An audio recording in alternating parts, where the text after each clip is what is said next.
In most zombie movies, churches are safe zones, places of refuge. But in 28 Days Later, it seems God himself left first. You see, at the start of the film, Jim, the main character, a total blank slate for us to root for, wakes up in a silent, empty hospital, and he looks like this. But by the end of this movie, he looks like this.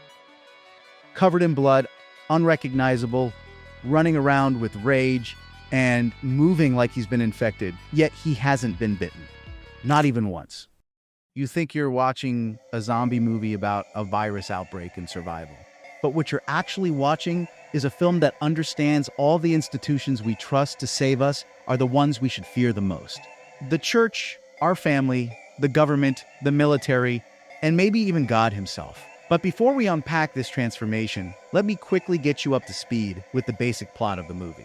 Jim is a bike courier who wakes up from a coma 28 days after a rage virus has devastated Britain. The infected are fast, violent, and spread the virus through blood and saliva within seconds. But Jim doesn't know any of this yet. He wakes up alone in an empty hospital, walks out into an abandoned London, and has to piece together that the world ended while he was unconscious. Jim spends his first 8 minutes of screen time calling out for anyone, "No!"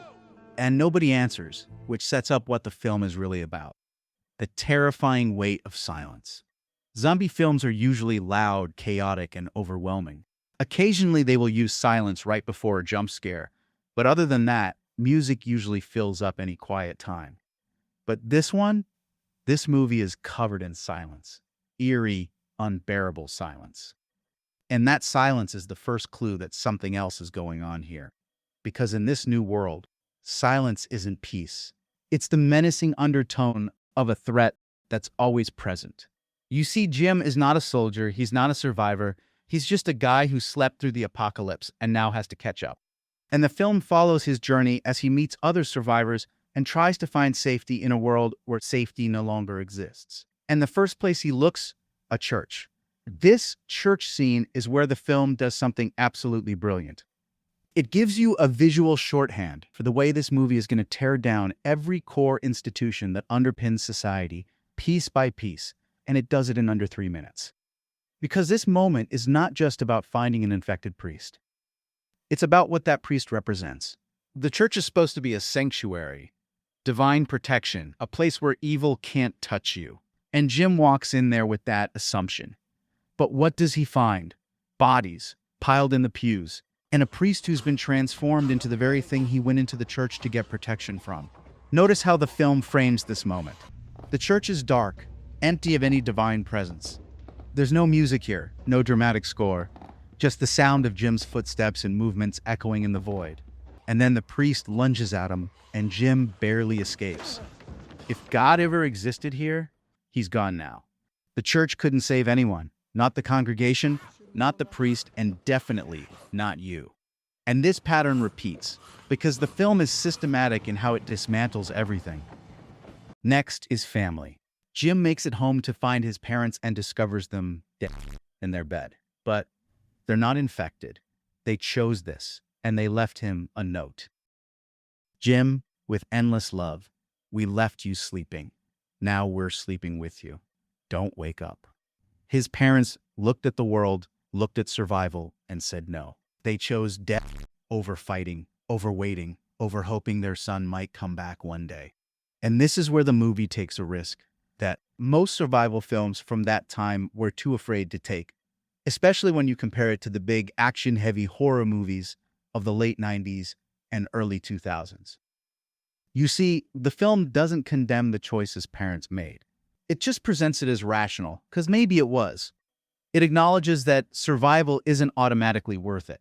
And that family, the thing that's supposed to be your anchor, your reason to keep going, can sometimes be the very first thing that gives up on you. Then there's government. And the film makes this point through absence. Jim wanders through London for an entire act, and there's nothing. We don't see any military checkpoints, no evacuation centers, just the aftermath of complete chaos.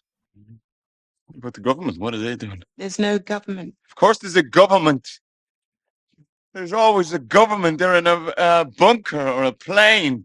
There's no government, no police, no army, no TV, no radio, no electricity. Britain, one of the most organized institutional countries in the world, just collapsed.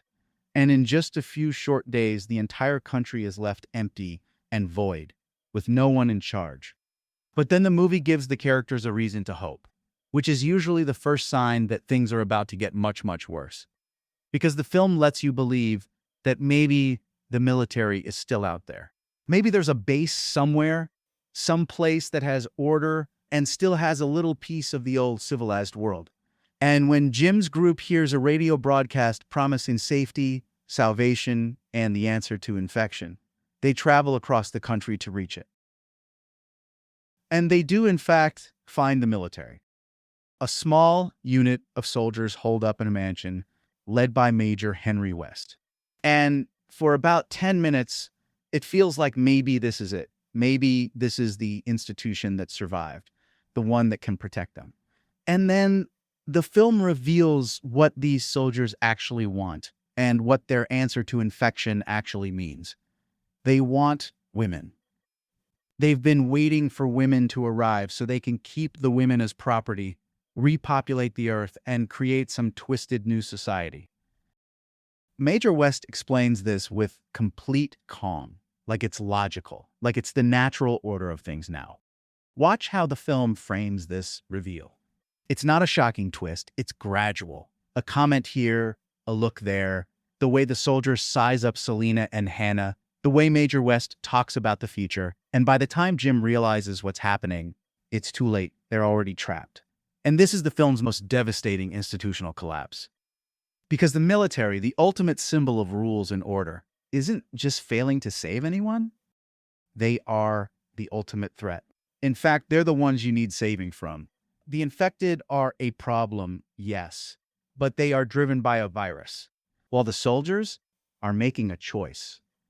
Which brings us to the central comparison the film is making, because there are two types of evil in this movie.